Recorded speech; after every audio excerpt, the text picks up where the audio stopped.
Hello and welcome to everyone in VV education services Bhopal. आज हम इस क्लास में एमबीए थर्ड सेमेस्टर में फाइनेंशियल मैनेजमेंट जो ब्रांच है उसका सब्जेक्ट वर्किंग कैपिटल मैनेजमेंट का हम यहाँ पर सेकंड टॉपिक स्टार्ट करेंगे। सेकंड टॉपिक आज का हमारा जो दिया हुआ है वो है estimation of working capital. First topic हमारा जो दिया हुआ था वो था कॉन्सेप्ट ऑफ वर्किंग कैपिटल। हमने उसकी सारी वीडियोस बना लिए हैं। आई होप आप उस वीडियो को एक बार जरूर देखिएगा। ठीक है, आज हम यहाँ पर देखेंगे टॉपिक टू हम आज यहाँ पर यूनिट फर्स्ट का स्टार्ट करेंगे। ये यूनिट फर्स्ट का ही टॉपिक है। ठीक, टॉपिक क्या है आज का हमारा? Estimation of working capital. सबसे पहले हम यहाँ पर ये वर्किंग कैपिटल क्या होता है इसको डिस्क्राइब करेंगे और इसे हिंदी में बोलते हैं कार्यशील पूंजी का अनुमान। एस्टिमेशन मतलब होता है अनुमान लगाना। ठीक, हम यहाँ पर सबसे पहले देखेंगे कि वर्किंग कैपिटल क्या है। देखो वर्किंग कैपिटल क्या होता है। वर्किंग कैपिटल देखो वर्किंग कैपिटल क्या होता है। वर्किंग कैपिटल मीन्स दिन प्रतिदिन, मतलब जो किसी भी कंपनी या ऑर्गेनाइजेशन का डे टू डे ऑपरेशन होता है, मतलब संचालन होता है दिन प्रतिदिन का जो एक्सपेंसेस है या जो खर्चा है उसको चलाने के लिए जो पैसा चाहिए उसे वर्किंग कैपिटल कहते हैं। अब यहाँ पर देखो जो डे टू डे ऑपरेशन हो रहा है, संचालन हो रहा है किसी भी कंपनी का या बिजनेस का, उसको चलाने के लिए जो पैसा चाहिए उसे यहाँ पर वर्किंग कैपिटल कहते हैं। जैसे किसी भी कंपनी में या जो ऑर्गेनाइजेशन रहता है वहाँ पर डेली के एक्सपेंसेस क्या होते हैं। डेली का एक्सपेंसेस होता है कि जैसे रॉ मटेरियल खरीदना, एम्प्लॉय को सैलरी या वेजेस देना, बिजली मतलब जो इलेक्ट्रिसिटी है, वाटर बिल यहाँ पर पे करना, इन्वेंट्री या स्टॉक रखने में जो एक्सपेंसेस होता है, यहाँ पर जो कस्टमर है कस्टमर को यहाँ पर उधार में सामान बेचने में जो पैसा फंसता है, इन सारी चीज़ों को हम कहते हैं यहाँ per day to day operation. ठीक है, डे टू डे ऑपरेशन। ठीक, मतलब यहाँ पर ये क्या है, दिन प्रतिदिन का खर्चा है। जैसे यहाँ डायग्राम में दिख रहा है कि कंपनी में यहाँ पर क्या क्या खर्चे होते हैं, जैसे इंटरनेट का या कंप्यूटर का खर्चा, पेन या कॉपी का खर्चा, और भी बहुत सारे यहाँ पर खर्चे होते हैं किसी भी ऑर्गेनाइजेशन में या कंपनी में।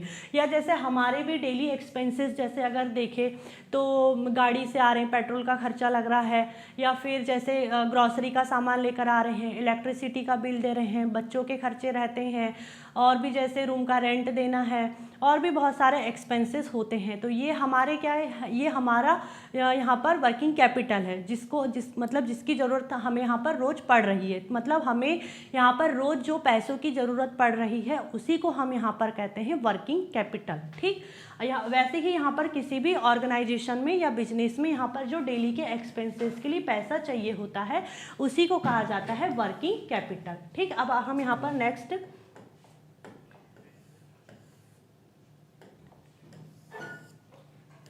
एस्टिमेशन ऑफ वर्किंग कैपिटल क्या है इसको डिस्क्राइब करते हैं।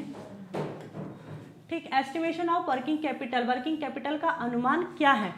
भविष्य में, मतलब यहाँ पर फ्यूचर में यहाँ पर बिजनेस चलाने के लिए कुल कितना वर्किंग कैपिटल चाहिए होगा इसको पहले से अनुमान लगाना, यानी आगे कितने पैसे की ज़रूरत पड़ेगी यह पहले ही निकाल लेना। ठीक है, मतलब फ्यूचर में कोई भी बिजनेस को चलाने के लिए कितना पैसा चाहिए होगा, कितना स्टॉक रखना है, कस्टमर को उधार में कितने तक का सामान देना है, केस या फिर जो अदर एक्सपेंसेस के लिए कितना पैसा रखना है, इन सारी चीज़ों का यहाँ पर पहले ही कोई बिजनेस बजट बना लेता है, उसे कहते हैं एस्टिमेशन ऑफ वर्किंग कैपिटल। जिससे क्या होता है, मतलब आगे कितने पैसे की ज़रूरत पड़ेगी यह पहले ही निकाल लेना। अब ये इसकी नीड क्यों है या इसकी इम्पोर्टेंस क्यों है, ताकि पैसे की कमी ना पड़े, लोन या बैंक से फंड लेने में आसानी हो, प्लानिंग सही से हो और बिजनेस स्मूथ रहे। फॉर एग्जाम्पल, जैसे हमको अपने यहाँ पर शादी का फंक्शन है। ठीक है, अपने यहाँ पर शादी का फंक्शन है। अब यहाँ पर शादी में क्या होता है कि लॉन वाले को कितना पैसा देना है, डीजे वाले को, घोड़ी वाले को, लाइटिंग वाले को कितना पैसा देना है, जो हमने गाड़ियाँ बनाए हैं उसको कितना पैसा देना है, या फिर जैसे कैटरिंग वाले को कितना पैसा देना है। तो यहाँ पर क्या होता है, इस सारी चीज़ों का बजट हम पहले ही बना लेते हैं कि हमको यहाँ पर शादी में कितना खर्चा आएगा, कितना एक्सपेंसेस लगेगा। तो यहाँ पर हम क्या कर रहे हैं, जो वर्किंग कैपिटल है उसका पहले ही हम यहाँ पर अनुमान लगा ले रहे हैं। क्यों लगा ले रहे हैं, ताकि यहाँ पर पैसे की कमी ना आए, अगर पैसे की कमी आ भी जाती है तो हम कहीं से लेकर के आ सके, सही से शादी की प्लानिंग हो सके और शादी यहाँ पर अच्छे से हो सके। इसलिए हम यहाँ पर बजट बनाते हैं, कितने मतलब कितने गेस्ट को बुलाना है, किसको क्या देना है गिफ्ट में, सारी चीज़ें हम पहले ही कर लेते हैं। वैसे ही एक बिजनेस यहाँ पर अपनी सारी चीज़ों का बजट पहले ही बना लेता है ताकि यहाँ पर आगे चल करके कोई प्रॉब्लम क्रिएट ना हो। इसी को कहा जाता है एस्टिमेशन ऑफ वर्किंग कैपिटल।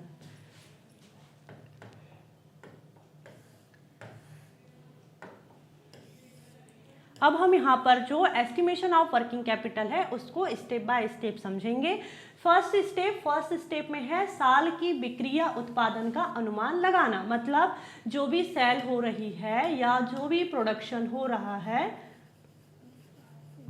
उसका एस्टिमेशन करना। मान लो अगले साल 10 लाख रुपए की बिक्री करना है। अभी क्या चल रहा है, 2025 की एंडिंग चल रही है, अभी दिसंबर मंथ चल रहा है। अभी यहाँ पर कुछ दिन के बाद में ही 2026 आ जाएगा। ठीक, 2026 में मान लो कि कोई बिजनेस यहाँ पर कोई मतलब वर्किंग कैपिटल का एस्टिमेशन कर रहा है कि उसको आने वाले साल में यहाँ पर 10 लाख रुपए की बिक्री करना है, सेल करना है, मतलब प्रोडक्शन बनाना है और सेल भी करना है 10 लाख रुपए की। ठीक है, यहाँ पर क्या हुआ, यहाँ पर एक कंपनी ने या बिजनेस ने अपना टारगेट सेट कर लिया है कि हमें इतना काम करना ही है। फिर सेकंड स्टेप में क्या होगा, सेकंड स्टेप में है सोचो कि इस बिक्री को चलाने के लिए क्या क्या चाहिए होगा। जैसे अब इस बिजनेस को यहाँ पर 10 लाख रुपए की जो बिक्री का इसने सोचा है, यहाँ पर 10 लाख रुपए की बिक्री यहाँ सिर्फ बोलने से और सोचने से नहीं हो जाएगी, उसके लिए बहुत सारी चीज़ों की प्लानिंग भी करना होगा। तो यहाँ पर उसको ये पहले से पता रहना चाहिए कि उसको कितना जो स्टॉक है, कितना जो माल है वो स्टॉक में रखना पड़ेगा, कस्टमर को उधार देने में कितना पैसा फंसाना है, एम्प्लॉय को जो सैलरी है और जो एक्सपेंसेस है वो कितना देना होगा। तभी जाकर के यहाँ पर उसने जो टारगेट, मतलब जो बिजनेस है उसने जो टारगेट यहाँ पर सोचा है कि 10 लाख रुपए की बिक्री करना है। फर्स्ट स्टेप में क्या हुआ, यहाँ पर टारगेट सेट कर लिया। अब उसको उस टारगेट को अचीव करने के लिए यहाँ पर वो प्लानिंग करता है कि मुझे क्या क्या चीज़ों को मैनेज करना होगा। ठीक है, अब हम यहाँ पर देखेंगे थर्ड स्टेप में क्या बताता है ये।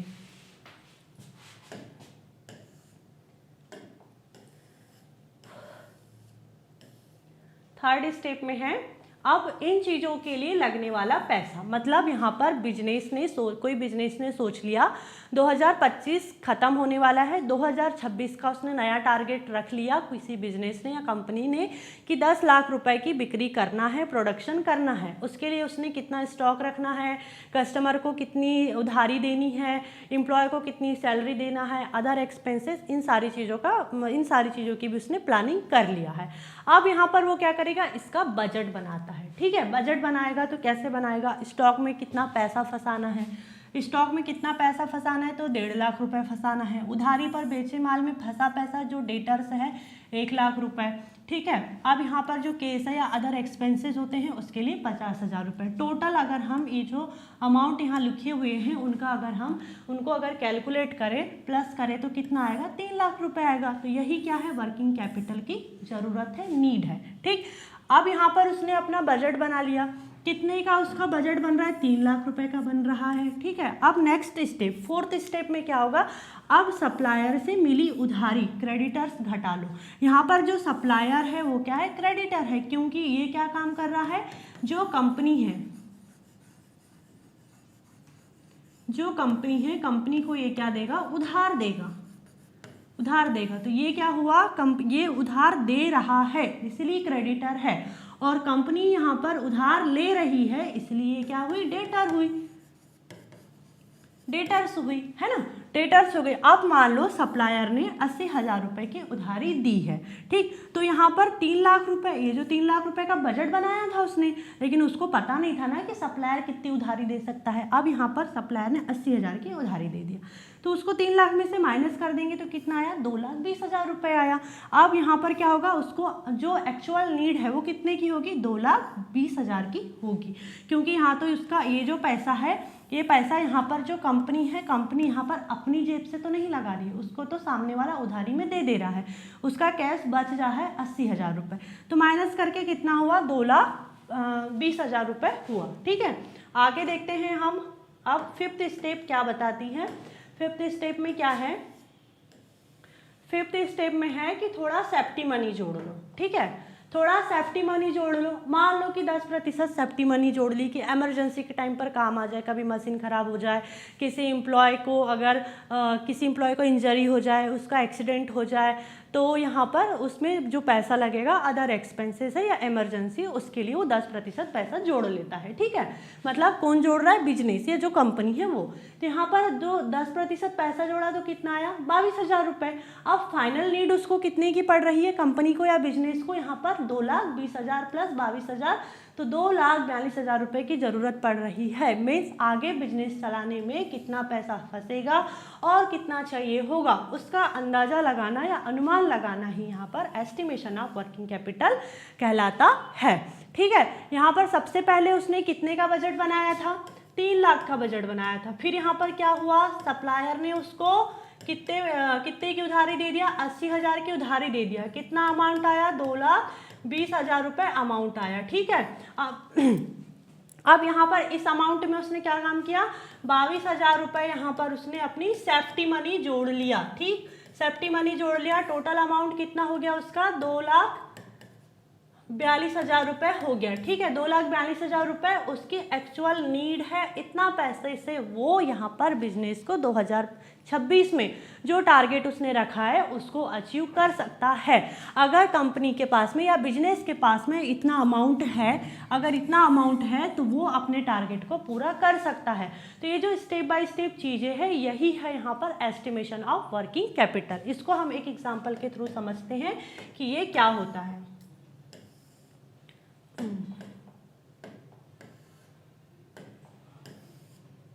ठीक है, एग्जाम्पल देख लेते हैं। अब हम यहाँ पर एक एग्जाम्पल में है कि मान लो तुमने एक दुकान खोली है, मतलब कोई एक पर्सन है, इसने यहाँ पर एक दुकान खोल ली। ठीक है,